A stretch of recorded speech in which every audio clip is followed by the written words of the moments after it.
Meus amados irmãos e irmãs, gostaria que vocês abrissem suas escrituras na carta, no livro de Atos dos Apóstolos, capítulo 15.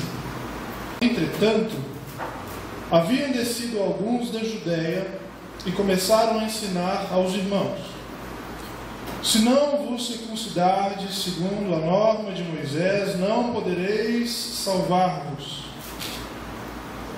Surgindo daí uma agitação e tornando-se veementemente a discussão de Paulo e Barnabé com eles, decidiu-se que Paulo e Barnabé e alguns outros dos seus subiriam a Jerusalém, aos apóstolos e anciãos, para tratar da questão. Despedidos afavelmente pela igreja, atravessaram a Fenícia e a Samaria, narrando a conversão dos gentios e causando grande alegria a todos os irmãos. Chegando a Jerusalém, foram acolhidos pela igreja, pelos apóstolos e anciãos, e relataram tudo que Deus fizera por meio deles. Então, alguns do que tinham sido da seita dos fariseus, mas haviam abraçado a fé, intervieram, dizendo que era preciso circuncidar os gentios e prescrever-lhes que observassem a lei de Moisés. Reuniram-se, pois, os apóstolos e os anciãos para examinarem o problema. Tornando-se acesa a discussão, levantou-se Pedro e disse: irmãos, vós sabeis que desde os primeiros dias aprouve a Deus entre vós que por minha boca ouvissem os gentios a palavra da boa nova e abraçassem a fé. Ora, o conhecedor dos corações, que é Deus, deu testemunho em favor deles, concedendo-lhes o Espírito Santo, assim como a nós. Não fez distinção alguma entre nós e eles, purificando seus corações pela fé. Agora, pois, por que tentais a Deus, impondo ao pescoço dos discípulos um jugo que nem nossos pais, nem mesmo nós podemos dar conta? Ao contrário, é pela graça do Senhor que nós cremos ser salvos, da mesma forma que eles. Então, toda a assembleia silenciou, e passaram a ouvir Barnabé e Paulo narrando quantos sinais e prodígios Deus operara entre os gentios por meio deles. Quando cessaram de falar, Tiago tomou a palavra dizendo: irmãos, escutai-me. Simeão acaba de expor-nos como Deus se dignou, desde o início, escolher dentre os gentios um povo dedicado ao seu nome. Com isso concordam as palavras do profeta. Até aí. Senhor nosso Deus e Pai, graças te damos pela tua palavra, graças te damos, Senhor, por essa porção da Escritura que aqui compartilhamos entre nós. Pedimos ao Senhor que seja a palavra viva, Senhor, a alcançar a cada um de nós nesta manhã. Amém. Meus irmãos e minhas irmãs, o que é a verdade? Quem detém a verdade? Quem é dono da verdade? A verdade seria singular ou seria verdade plural? Para nós ocidentais, desde o início da igreja cristã, responder a esta questão foi muito relevante para formar como nós entendemos e cremos em Deus. Isso foi tão importante e pesado para a igreja, que a igreja passou então a entender que ela era a detentora dos ensinamentos de Cristo e que somente ela poderia ser a anunciante das boas novas. E a igreja então foi, ao longo dos seus anos de existência, assumindo-se como a detentora e única portadora da verdade. Todos aqueles que não pertenciam à igreja foram chamados de pagãos, foram chamados de todos os nomes, menos de filhos de Deus. E essa questão de quem está com a verdade ou não, ela ainda é importante para a gente nos nossos dias, porque é uma questão que pode juntar ou separar irmãos, que pode colocar pessoas umas contra as outras e criar inimigos pela fé. Não é necessário que se lembre aqui agora de que, em nome da detenção da verdade, muitas atrocidades a igreja cristã cometeu ao longo dos seus anos, e na história recente do nosso país também cometeu. E aqui nessa breve passagem que lemos, nós encontramos este problema vindo à tona. A igreja primitiva, recém-nascida, encontrou problemas em relação a quem detém a sã doutrina. Diz o texto que alguns então saíram da Judéia e foram em direção às cidades, anunciando. A carta de Paulo aos Gálatas vai descrever que esses que saíram da Judéia para poder fazer isso são do círculo de Tiago, um círculo mais conservador da igreja cristã, um círculo mais judaizante. E essas pessoas foram de cidade em cidade anunciando que, se aceitasse, acreditasse no Cristo, mas não observassem algumas particularidades da lei do Antigo Testamento, essas pessoas não poderiam ser salvas. E de igual modo também nos nossos dias, muitas vezes usando o discurso de você não vai ser salvo, as pessoas fazem separação entre cristãos. Mas nessa história aqui, eles foram além. Na cidade que esses homens do círculo de Tiago passaram, eles diziam ainda: olha, nós dizemos a verdade. Aí as pessoas se defendiam: olha, não, mas Paulo passou aqui e ensinou para a gente que não é assim, é pela graça. E eles então questionaram Paulo, dizendo: quem é Paulo? Paulo não é apóstolo. E Paulo então, pela primeira vez nos seus escritos, na sua segunda carta autoral, carta aos Gálatas, ele escreve: eu, apóstolo Paulo. A sua primeira carta aos Tessalonicenses, ele não inicia sua carta chamando sobre si o peso do apostolado, mas uma vez que ele foi questionado o seu ensino, ele diz: eu, apóstolo Paulo, não por homens, mas pelo próprio Cristo. E então ele encontra com essas pessoas em alguma cidade, e eles então começam uma discussão. E nessa discussão há uma certa confusão, e essas pessoas então dizem a Paulo: se você quiser discutir isso, vá a Jerusalém, converse com os apóstolos, porque você não tem autoridade para isso. E ele então conversa com a igreja que estava recebendo, e ele então é enviado junto com Barnabé para Jerusalém. Assim que ele vai a Jerusalém e volta, depois de toda essa discussão, essa carta que ele vai escrever aos Gálatas, ela é tão pesada que ele vai chamar os Gálatas de insensatos. Se nós fôssemos traduzir o peso dessa palavra para os nossos dias, seria como se Paulo estivesse dizendo para os seus ouvintes assim: ó Gálatas, seus idiotas. É a carta mais pesada de Paulo. No capítulo 2 ele diz: quem antes fez com que vocês que estavam com os olhos fixados na cruz de Cristo acreditassem em outro evangelho?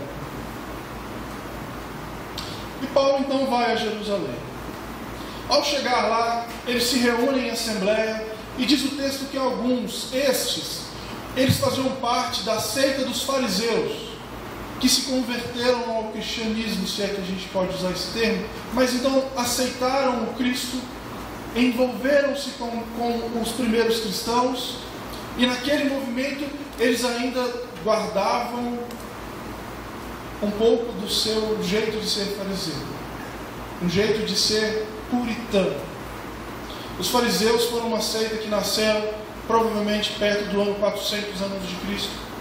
E esse grupo, ele prezava pela pura doutrina dos 613 mandamentos de Moisés. Eles eram um povo que observavam as minúcias, e quem não os observava eram tratados como hereges, eram levados em praça pública para ser julgados. Esse era o movimento farisaico. E esse grupo então se envolve com a igreja de Cristo, e eles então, lá naquela assembleia, naquele conselho de Jerusalém, eles dizem: olha, é necessário sim que os gentios circuncidem-se. E ali começa então uma discussão entre eles a portas fechadas. E quando a discussão vai tomando um rumo de celeuma, Pedro toma a palavra. Pedro toma a palavra e diz: olha, vocês sabem muito bem que foi confiado a mim o anúncio das boas novas aos gentios, de que por mim primeiro eles ouviriam. E como eu sei que vocês reconhecem a minha autoridade, eu quero dizer para vocês: não é necessário de que eles circuncidem-se, porque Deus não faz distinção entre as pessoas. Deus não olha para eles com um olhar de indiferença e para a gente com um olhar de superioridade. Não somos melhores do que aqueles. Deus não faz acepção de pessoas. Deus alcançou-os de tal modo que é possível ver o Espírito Santo entre eles. E isso é prova última. Não tenho mais nada a dizer. Observem como eles foram purificados. Os seus corações foram purificados pela fé. Tiago então toma a palavra e começa a falar: olha, é melhor a gente não perturbar mais. Não perturbemos mais os gentios. Ele vira para os seus seguidores e fala: parem com isso. E Paulo então em seguida pôde falar. Ele teve direito a falar naquele conselho. Ele foi contando tudo o que estava acontecendo, como as pessoas abraçavam a fé no Cristo, como a boa nova fez sentido para aquela gente, e como que a lei de Moisés não fazia sentido para eles, e de que onde chegava as exigências do Antigo Testamento, mais problema arrumava do que solução. Tiago e Pedro vão além e falam assim: olha, parem de tentar a Deus. Deus já deu prova a respeito deles. No verso 11 é dito: é pela graça que somos salvos. Só que tem uma recomendação. Esse conselho vira para Paulo e fala assim: Paulo, ok, vocês não precisam fazer essas coisas, mas observem apenas uma coisa. Gálatas capítulo 2, verso 16. Não se esqueçam dos pobres. Essa é a nossa recomendação a vocês. Não se esqueçam dos pobres. Meus irmãos, a igreja cristã, ela tem problemas desde o dia que ela nasceu. Jesus Cristo passou muitos anos, gastou muito tempo ensinando, falando a respeito de que a centralidade do culto no templo era desnecessária, de que aquele templo iria cair, de que tudo aquilo era frágil, de que aquele modo de vida não prestava. E nós lemos em Atos capítulo 2, que assim que a igreja inicia-se com seus 3.000 após a pregação de Pedro, o que eles fazem? Eles vão para o templo. Eles demoraram a entender. Eles demoraram a perceber as palavras de Cristo. E os problemas continuaram porque eles foram criando problemas para si internamente como igreja e foram se dividindo. Olha, eu sou de Apolo, eu sou de Paulo, eu sou de Pedro, eu sou circuncidado, eu não sou. E a igreja foi se dividindo cada vez mais porque não entendeu as palavras do Cristo. Se essas divisões tivessem ficado apenas no nível somos assim, e houvessem respeito, não haveria problema, mas não foi isso que aconteceu. Do lado de fora, a igreja enfrentava o problema. Os judeus arrumavam cartas para poder perseguir os cristãos e assassiná-los. Paulo foi um desses. Os romanos também não gostavam muito dos cristãos. Como assim só existe um Senhor? Nós temos um panteão inteiro de deuses e vocês estão falando que só tem um. E a igreja então foi colecionando problemas, foi enfrentando problemas, e no meio disso tudo, o conselho decidiu, naquele momento, aqui quando nós lemos, que era necessário respeitar a diversidade da igreja.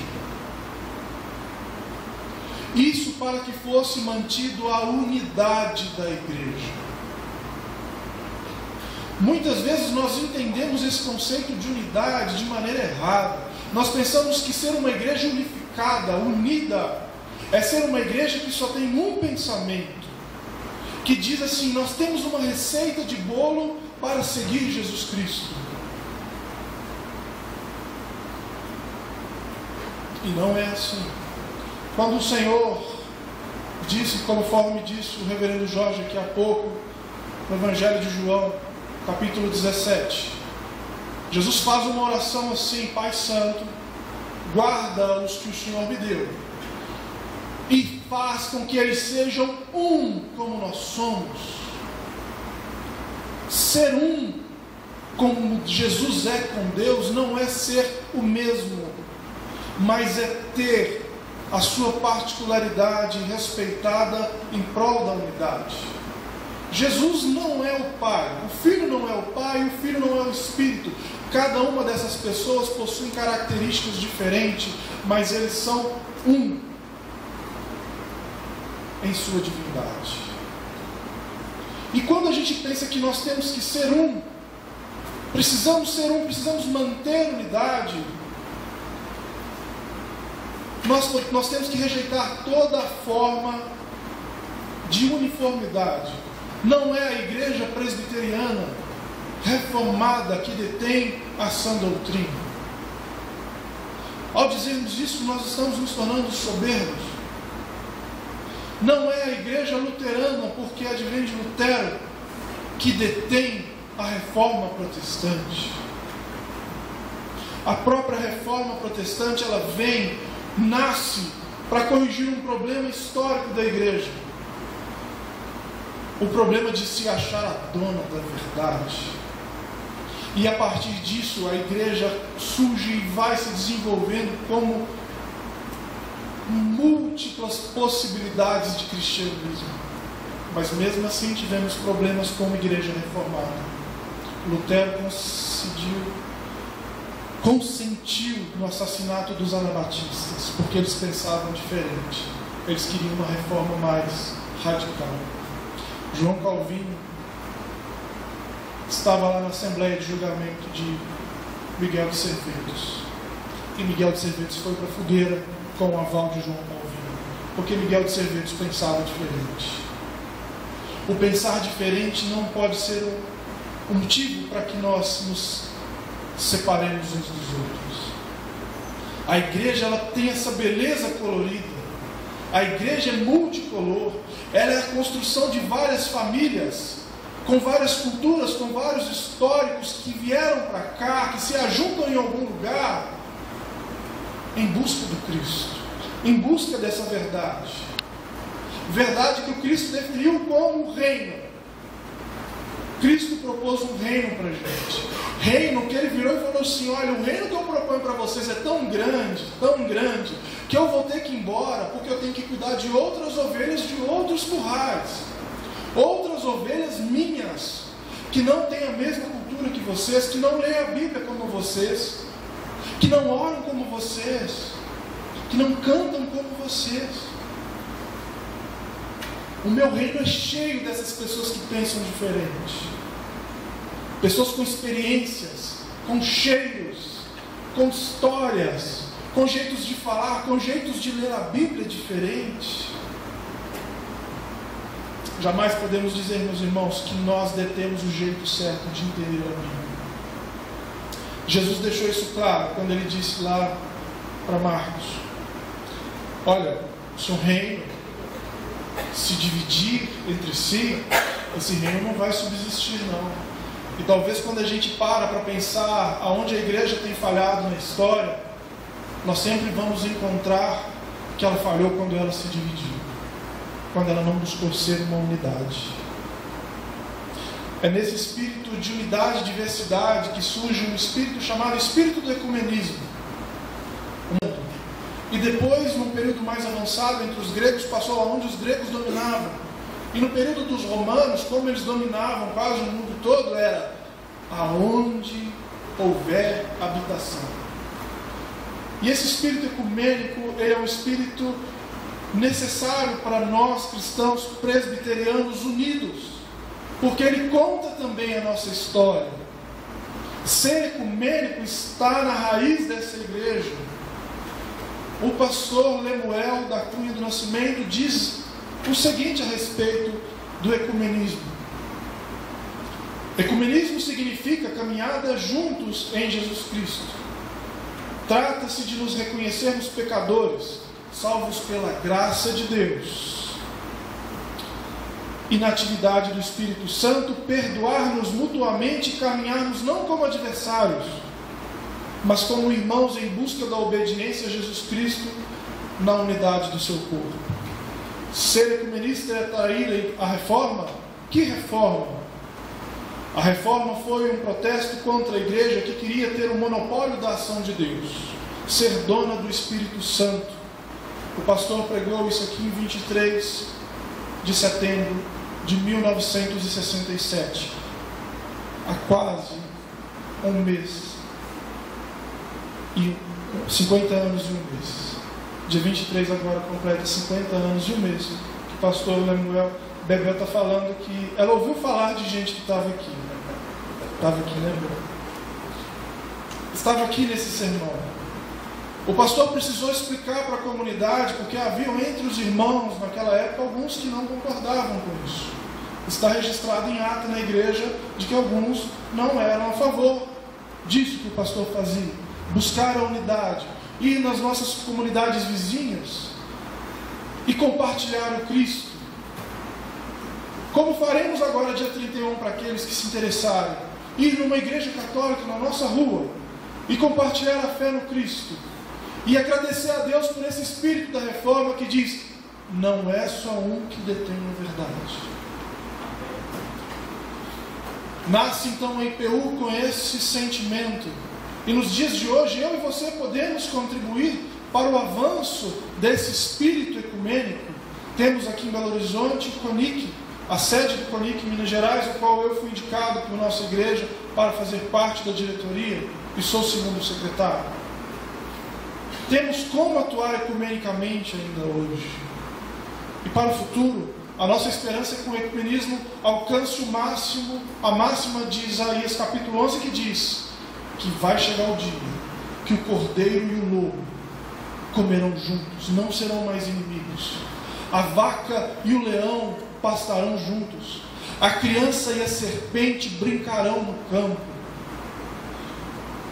O que Isaías está dizendo é que haverá um tempo que as diferenças serão respeitadas e ninguém mais será inimigo. Ninguém dirá: eu estou no topo da cadeia alimentar, eu estou no topo da verdade religiosa.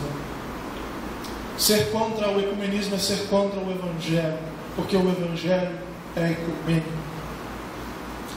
Nós precisamos de resgatar a filosofia do provérbio que diz: o ferro aguça o ferro, assim o homem é aguçado no encontro do seu próximo. É no encontro com as múltiplas leituras cristãs é que nós corrigimos os nossos erros e avançamos em prol de parecermos com o Senhor Jesus Cristo, como é o nosso lema de 2016. Igreja reformada, sempre se reformando até que sejamos como o Senhor Jesus Cristo. Nesse processo, os nossos irmãos anglicanos, os nossos irmãos luteranos, os nossos irmãos batistas, os nossos irmãos pentecostais, os nossos irmãos católicos, todos aqueles que professam o Senhor Jesus Cristo, são importantes para a construção de um caráter, de uma espiritualidade da unidade ecumênica em nós. Que sejamos então, meus irmãos e minhas irmãs, abertos à possibilidade de enxergar a verdade naqueles que são diferentes de nós. que enxerguemos não apenas o nosso próprio umbigo nesse mundão de nosso Deus. Mundão que tem gente branca, tem gente negra, tem gente parda, tem gente crente, tem gente não crente, tem gente heterossexual, tem gente homoafetiva, tem gente de todo tipo de jeito. Somos desafiados para construir uma verdade coletiva e buscar uma prática ecumênica, tendo certeza, como diz Atos capítulo 15, verso 11, fomos salvos pela graça, assim como eles também o foram. Que não neguemos essa verdade. Quem detém a verdade? A verdade é plural. A mentira é singular. A mentira é singular e um vai lutar até a morte para defender a sua própria mentira. Que então compartilhemos a verdade do Cristo espalhada na face da terra, buscando a verdade, o que é belo, o que é justo, como diz Paulo aos Gálatas capítulo 4, Filipenses capítulo 4, que busquemos essa verdade, onde é que ela esteja. Oremos. Senhor nosso Deus e nosso Pai, eu gostaria de começar essa oração, Senhor, aqui enquanto oramos como igreja, pedindo perdão. Perdão, Senhor, pelas vezes que nós achamos que a verdade cabia só dentro das quatro paredes da nossa igreja. Perdão, Senhor, quando nós muitas vezes dissemos no passado que só o nosso jeito de ser cristão era o verdadeiro. Perdoa-nos, Senhor, pelas vezes que nós ofendemos as pessoas porque elas são de matriz cristã diferente da nossa. Perdoa-nos, Senhor, pelas vezes que fomos soberbos, achamos que só nós havíamos recebido o Espírito do Senhor. Perdoa-nos, Senhor, pelas vezes que nós julgamos os nossos irmãos por coisas tão bobas que o Senhor jamais julgaria. Senhor, nós te pedimos como igreja do Senhor, que seja criado em nós, ó Deus, uma espiritualidade ecumênica, humilde, para poder encontrar no nosso irmão, Senhor, a verdade do Senhor. Senhor, faz de nós pessoas, ó Deus, que ande por esse mundo anunciando as boas novas, ó Deus, sem atropelar ninguém, pelo seu modo de ser. Pai, que nós consigamos chegar até o fim, Pai, e dizer que combatemos o bom combate, guardamos a fé e não machucamos ninguém. Assim oramos, Deus, em nome do Teu Filho amado, que abraça estas ovelhas e tantas outras espalhadas pela face da terra. Amém.